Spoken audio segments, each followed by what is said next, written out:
বলো পিঠা পার্বণ করো, যদি মুখ খোলো তোমাদের সারা ঠাম করাবো। মায়েদের তো ইজ্জত নিয়ে গেছে, মায়েরা তো রাস্তায় নেমেছে। ওরা পিঠে করেনি যে বলছে তাকে আমি চ্যালেঞ্জ নিয়ে বলছি, পিঠে আমাদের করতে হয়েছে, আরো পিঠে করবো না বলেছি, যেই হুমকি দিয়েছে, শুধু মেয়েদেরকে রাখতো। কোনো দুষ্টু লোকের খপ্পরে পড়বেন না, কোনো দুষ্টু লোকের খপ্পরে পড়বেন না। শাহজাহান ওনার দুষ্টু ছেলে। আর মনে রাখবেন, কোনো মেয়েরা কেউ ডাকলো আর চলে গেল সেটাও যাবেন না। যারা আন্দোলন করেছিল, একসাথে আন্দোলন করেছিলাম, শাসক দল তাদেরকে মোটা অ্যামাউন্ট দিয়ে কিনে নিয়েছে, কিছু মাত্র মানুষকে, সবাইকে কিনতে পারেন।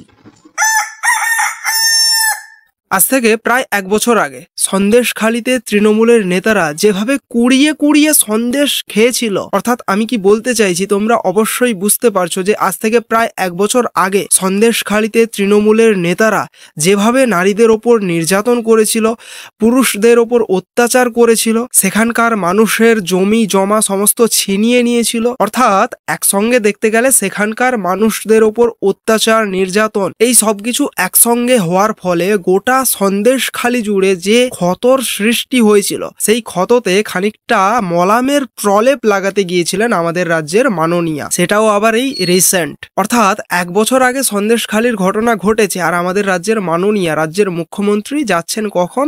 এখন। সো বুঝতেই পারছো আজকের ভিডিওর টপিক ঠিক কি হতে চলেছে। হ্যাঁ, আজকের ভিডিওতে আমরা এটাই দেখে নেব। আজকের ভিডিওর আমাদের প্রধান আলোচ্য বিষয় হচ্ছে এটাই যে রাজ্যের মাননীয়া সন্দেশখালির মানুষদেরকে কিভাবে ঢপের সন্দেশ খাওয়ালেন এবং সেখানকার মানুষদের ক্ষতর স্থানে কিভাবে মলামের প্রলেপ লাগালেন সেটাই দেখব।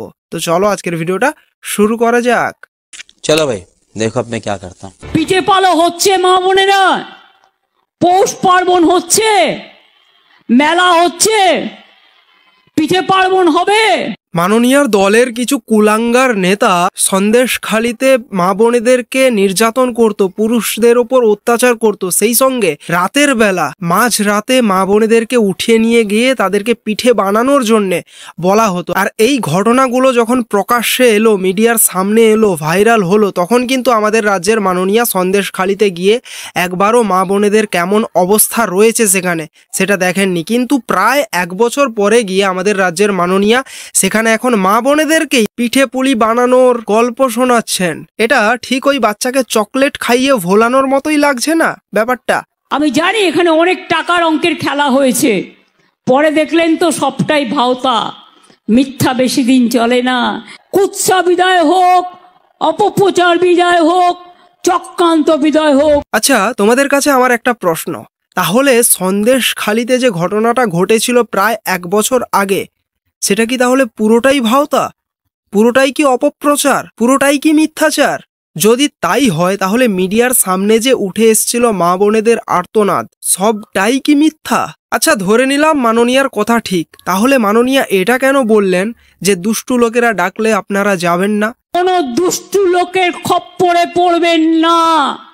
আর মনে রাখবেন, কোনো মেয়েরা কেউ ডাকলো আর চলে গেল সেটাও যাবেন না। তাহলে কি মাননীয়া এটাই ইঙ্গিত দিচ্ছেন যে তার দলে দুষ্টু লোকেরা রয়েছে, সন্দেশখালিতে তার দলে দুষ্টু লোকেরা ছিল যারা মা বোনেদের ডাকতো? এটাই কি তাহলে বলতে চাইছেন তিনি? একদিকে আমাদের রাজ্যের মাননীয়া তিনি বলছেন যে সবটাই অপপ্রচার, সবটাই মিথ্যাচার, পুরোটাই ভাওতামি, পরে দেখলেন তো সবটাই ভাওতা, মিথ্যা বেশি দিন চলে না। আবার অপরদিকে তিনি এটা বলছেন যে দুষ্টু লোকেরা ডাকলে যাবেন না, কোনো দুষ্টু লোকের খপ্পরে পড়বেন না। মানে একদিকে তিনি এটা বলছেন যে তার দলে দুষ্টু লোকেরা রয়েছে, আবার অপরদিকে এটা বলছেন যে পুরোটাই মিথ্যা। এটা কি করে হয়?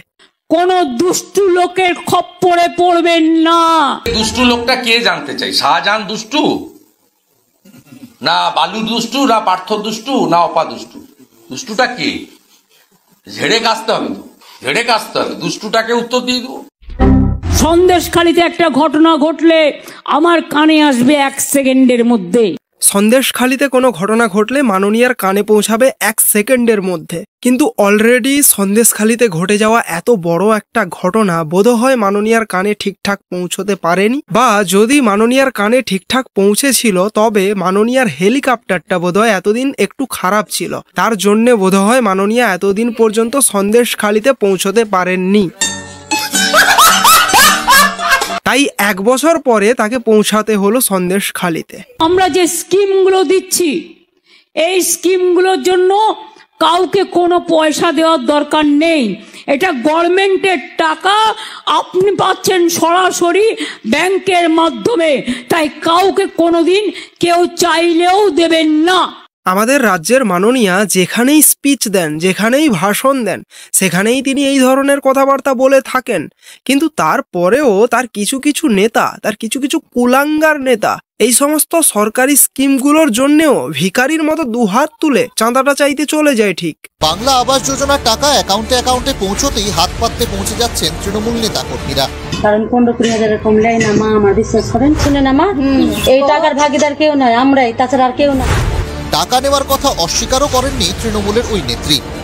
কিন্তু নতুন কর্মী হিসাবে আমার অতটা অভিজ্ঞতা নাই যে কি থেকে কি হয়, কি থেকে কি হয় না, আমি অতটা জানি না। আমার ভুল হয়েছে, আমি বুঝতে পারিনি সঠিকটা।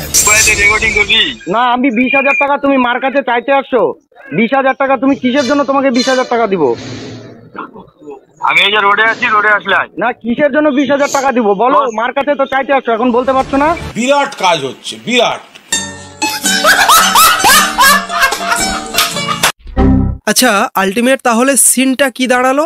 প্রায় 1 বছর পর রাজ্যের মুখ্যমন্ত্রী তিনি গেলেন সন্দেশখালিতে, সেখানে মা বোনেদের যে অত্যাচারের কথা শোনার জন্য, তাদের সঙ্গে দেখা করার জন্য। কিন্তু সেখানে গিয়ে তিনি কি করলেন? সেই একই কাজ যেটা তিনি সর্বদাই করে থাকেন, ভোটের রাজনীতি। এবং তিনি যে স্কিমগুলো শুরু করেছেন সেগুলোর প্রচার করা। আমরা সেখানে গিয়েও সারাক্ষণ এটাই দেখলাম, লক্ষ্মীর ভাণ্ডার, কন্যাশ্রী, রূপশ্রী, এই সমস্ত কিছুই দেখলাম। কিন্তু একবারও দেখলাম না যে তিনি সেখানে গিয়ে মা বোনেদের ওপর আসলেই অত্যাচার হয়েছে কিনা সেরকম কিছু জিজ্ঞাসা করেছেন। আরও তিনি নিজে এটা বলে দিলেন যে সবটাই ভাওতা, সবটাই মিথ্যাচার। সঙ্গে তার দলের যে সমস্ত কুলাঙ্গার নেতারা মা বোনেদের সঙ্গে পুরুষদের ওপর যে অত্যাচার করেছিল, নির্যাতন করেছিল, সেই সমস্ত কুলাঙ্গার নেতাদের সম্পর্কে কিছু না বলে, তাদেরকে না শাসিয়ে, যাদের ওপর অত্যাচার হয়েছে অর্থাৎ মা বোনেদের ওপর যে অত্যাচার হয়েছিল তাদেরকেই বলছেন যে তোমাদের যদি কোনো দুষ্টু লোক ডাকে তোমরা যাবে না। অর্থাৎ যে দুষ্টু তাকে শাসানো হচ্ছে না, দুষ্টু দুষ্টুমি করতেই পারে কিন্তু তোমরা মা বোনেরা যাবে না, এটাই বলতে চাইছেন নাকি? দিদি যে বলছেন দুষ্ট লোক ডাকলে যাবেন না, দিদি দুষ্ট লোক পুষবেন অথচ ডাকলে যাবেন না, এই কথাটা কি করে হচ্ছে? দিদি একবারও নিজের দুষ্ট লোকদের সাবধান করতে পারছেন না, অথচ এসে সন্দেশখালীর মহিলাদের সাবধান করছে, যারা অত্যাচারিত হয়েছে তাদেরকেই সাবধান করছে। আপনারা ডাকলে যাবেন না, এটার প্রশ্নের উত্তরটা তো আমি আজও খুঁজে পেলাম না, যে দুষ্ট লোক ডাকলে যাব না মানে কি। আমরা ইতিমধ্যে প্রায় 47 লক্ষ বাড়ি তৈরি করেছি গভর্নমেন্টের টাকায় এবং শুধু রাজ্য সরকারের টাকায়। আপনাদের বলছি, মমতা ব্যানার্জি ধার করে যে টাকা দিচ্ছে না, চাকরি তো দেয়নি, গ্রামগুলোতে কোনো যুবক নেই, ফাঁকা হয়ে গেছে, সব বাইরের রাজ্যে চলে গেছে, কোথাও চাকরি নেই। আমরা একটা সার্ভে করেছিলাম, তাতে আমাদের কাছে 28 লক্ষ মানুষের নাম এসেছিল যারা অত্যন্ত প্রত্যন্ত অঞ্চলে সত্যি গরিব। মাননীয়া বলছেন যে যে সমস্ত ব্যক্তিরা বাড়ি পাচ্ছেন তারা সকলেই অত্যন্ত গরিব। হ্যাঁ, এটা ঠিক যে কিছু সংখ্যক গরিব, অত্যন্ত গরিব যারা সত্যি সত্যি তারা বাড়ি পেয়েছে এবং পাচ্ছে। সেই সঙ্গে এটাও ঠিক যে লিস্টগুলো পাঠানো হয় সেগুলো টিএমসি নেতা মনোনীত লিস্ট, অর্থাৎ টিএমসি নেতারা যে সমস্ত লিস্টগুলো তৈরি করেন, তারা যাদেরকে ঠিক করেন বাড়ি দেবে তারাই পায় একমাত্র। এই কথাটা কেন বললাম, আমি এখন তোমাদেরকে একটা বাড়ির ফটো দেখাচ্ছি, আশা করি স্ক্রিনে দেখতে পাচ্ছ তোমরা বাড়ির ফটোটা। এইবার তোমরাই বলো এই যে বাড়িটা যার, সে ব্যক্তিটা কি বাড়ি পাওয়ার যোগ্য কি যোগ্য নয়? আশা করি প্রায় সকলেরই উত্তর এটাই হবে যে হ্যাঁ, বাড়ি পাওয়ার যোগ্য। কিন্তু এই ব্যক্তিটাকে বাড়ি দেওয়া হয়নি এখনো। ইভেন এটাও হয়েছে যে এই ব্যক্তিটার নাম লিস্টে ছিল অনেকবার, কিন্তু কেটে দেওয়া হয়েছে, বারংবার কাটা হয়েছে।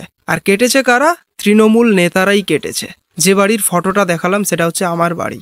ইভেন আমাদের গ্রামে তো আমি এমনটাও দেখেছি যে একজন ব্যক্তি 2-3 বার করে বাড়ি পেয়েছে, কিন্তু কেউ কেউ রয়েছে একবারও বাড়ি পায়নি। এই হচ্ছে আমাদের রাজ্যের সিস্টেম। কোন দুষ্টু লোকের খপ্পরে পড়বেন না। কে দুষ্টু লোক মাননীয়া? কে দুষ্টু লোক? সবচেয়ে বড় যদি দুষ্টু লোক থাকে তার নাম এই রাজ্যের মুখ্যমন্ত্রী মমতা ব্যানার্জি।